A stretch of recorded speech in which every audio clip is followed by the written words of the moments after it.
This is Dan Bedondia reporting for the InfoWars Nightly News. And today we're going to have a special report about Monsanto in Fort McClellan, Alabama. From 1935 to 1999, when Fort McClellan was open, hundreds of thousands of our troops got poisoned and radiated by Monsanto. And today we're going to interview several people that are going to give their testimony of what happened at Fort McClellan. Hi, my name's Sal Cayozzo. I served at Fort McClellan, Alabama in 1981 for basic training as well as AIT for military police training. I am currently spearheading in Rhode Island the fact of HR 411, which is a health registry act which is in Congress and has been in Congress 3 prior times and never made it. Hi, my name's Dennis Tremblay. I served with the 43rd Military Police Brigade, 119th MP Company. I was stationed in Fort McClellan, Alabama for United States Army military police training. 95 Bravo was the MOS. Well, I guess in the 1960s to 1970, Monsanto had a factory on the outside gate, one of the gates, and basically what had happened was they had PCB leaks that polluted the whole area. Now, we all know PCBs stay in the ground. They just don't go away. As far as radiation, there was a lot of testing done at Pelham Range with depleted uranium. Depleted uranium is a funny thing because it is alpha particles. However, when it does get hot, it turns into an aerosol and you breathe it in. Alpha particles become very dangerous to you then. Other things as well were PCBs in the water, as well as TCEs. And at the MP training site, there was ionizing radiation found, which was cobalt and plutonium. How I found this out was I was actually Googling, I was trying to look up old pictures of the post and show my kids about, I wanted to see what kind of advancements in training and so on and so forth. I was very unaware. I did not know about the toxic exposure, the contamination. When I basically turned 40, I started to really feel different and started to get sick. I have intestinal issues, which the doctors gave a name of it as IBS, basically because they don't know what's wrong. I suffer from chronic joint pain. I've had my gallbladder removed when I was 28 years old, kind of young to have that removed. A number of other things too. I ended up with fibromyalgia, and the doctors can't explain that either. I mean, it's every time I go to a doctor, they just scratch their head. I mean, I'm a type 2 diabetic, thyroid problems, hypertension. I've had polyps removed out of my stomach on 2 separate occasions. I have a difficult time sometimes breathing. My stomach gets rock hard and my chest feels like I have an elephant sitting on it. They once brought me into the hospital by ambulance. They kept me in the hospital to do a cardiac workup. Heart's fine. Everything mimicked a heart attack. Heart's fine. I've been sick and actually went to Kent County Hospital back just a few years ago, and I actually had the head of the ER department tell me that my body was septic and toxic, and they did not know what was making me sick. My son at 6 years old ended up with a Ewing sarcoma to the jaw. It's a type of bone cancer. It's a very rare bone cancer on short bones. Usually you get it on the long bones like the ulna, the fibula, these type of things. The doctors at Mass General, because that's where I brought him, actually said that it was very rare for a child to have that type of cancer in the jaw. Fortunately, we saved him. He's 24 years old now, but however, he still needs to go through all sorts of surgeries and everything else. I mean, it's been very taxing on the family. And of course, when I got sick, I lost everything. There was nowhere I could go and say, hey, I'm having a problem. They don't care. The only thing I can say is just absolute, complete betrayal. Like, betrayal, depression, you know what I mean? I'm still in the process of finding stuff out. Like, this story is so deep that it's, I mean, just Google Fort McClellan toxic exposure and get in touch with us on the Facebook groups, and everything is right there for you to see. H.R. 411 is a bill brought out by Congressman Tonko in the Albany district of New York State. This bill basically is a health registry act. It's basically to notify all the veterans that serve there and to let them know, you know, hey, we have a health registry. What's wrong with you? What's going on? What's not going on? It's gone through 3 other sessions of Congress with different numbers. Another one, I believe, was 2036, the last one. It never goes through.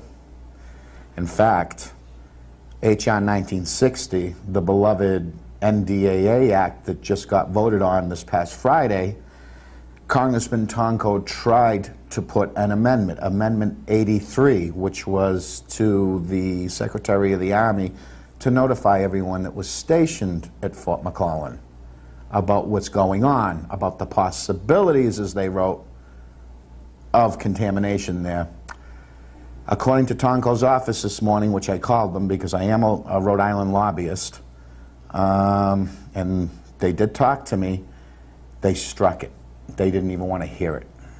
VA covers absolutely 100% nothing. They deny everything.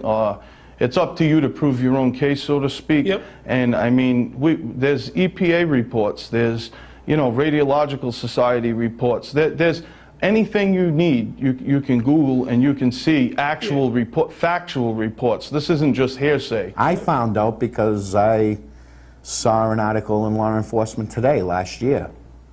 I was going through my whole life saying, well, geez, what's wrong with me? And you said there's EPA reports on this too? There's also EPA reports. There's also ADEM reports, which is the Alabama Department of Environmental Management reports. There are also private company links that they had people go in.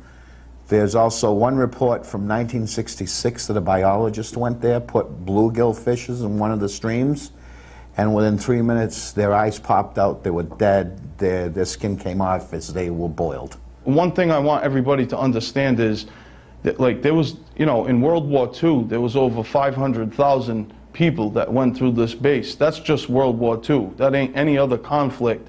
I mean, the vast majority, you know, a lot of these people could be dead right now. There's still stuff there. It's leaching out of the ground. People got sick. And let's us not forget that Monsanto paid the town of Anniston, or the city of Anniston, $700 million, to which not one veteran was informed. We were kept out of it thinking that the United States government would take their responsibility, and at the end of the day, we see that they're going to be childish. When I went in November of '96 till May of '97, and they knew about it back then. The EPA reports will show that. You can Google it. They knew when I went in '96. They were already scheduled for, you know, everything that was to come up. So I thought it was just maybe the U.S. Army chemical soldiers that this affected, but it affected anybody and everybody from 1935 to 1999. If you served any amount of time at this base whatsoever, and you're experiencing any health problems whatsoever, you need to go and get checked out, and you need to file a claim for toxic exposure. Their best bet would be to go to poisonveterans.org. That would be a good place to start. They can turn around and they can communicate to me. I'm actually the one who started this thing. That would be the first place. The second place, there are Facebook pages and stuff like that, Facebook groups that people can join that were there to, you know, to talk to everyone else, to see, you know, get everybody else's handle on this. And the only other thing I can think of is just get in touch with their congressman and stop banging on doors and do whatever. I mean, if we don't do this, we're screwed. You know, from here, it's gonna, you know, I've been told it's only gonna get worse, and I'm seeing it's getting worse, but I ain't gonna stop.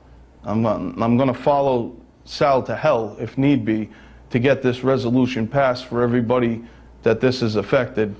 Well, from here, my plans are to get a lot of other people involved in their own states so they can get the same resolutions done from their own states and send them to Washington. At least that way Washington knows that the state levels know, because you know as well as I do, if Washington does nothing, this is going to be kept onto state levels, and people are going to be on a state dime for insurance, welfare, or what have you, because a lot of us are sick. And the government needs to take responsibility. Please get this message across to the American people that we're sick, we're dying, we were poisoned against our will, used as human lab rats, and you know, this is completely unfair. We were betrayed. I mean, you know, any one of us, and I can speak for a multitude of veterans, any one of us would have laid down our life for the greatness of this country and for the freedoms that it provides. And you know, please just don't forget us. I love my country. I love its people. I fear my government. I have no trust in my government. I believe that this whole thing is a facade, you know, something phony to keep people happy, and that's it. But when push comes to shove, forget it. They're going to put you under the rug. You just witnessed disturbing testimonies from actual soldiers who served and trained, or should I say victims, at Fort McClellan, Alabama.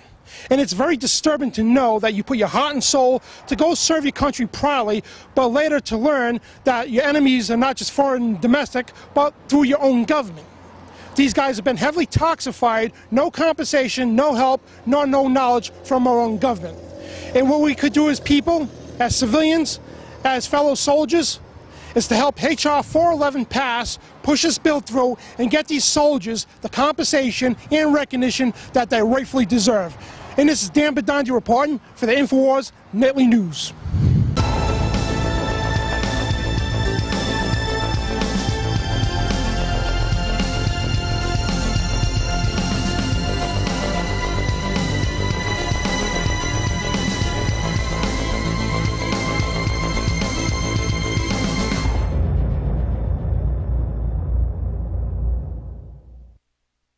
Now you can watch The Alex Jones Show live as it happens at Infowars.com/show. You'll find links to all of our content there and a free 15-day trial for Prison Planet TV. More than 60 movies and documentaries all in one place at Infowars.com/show.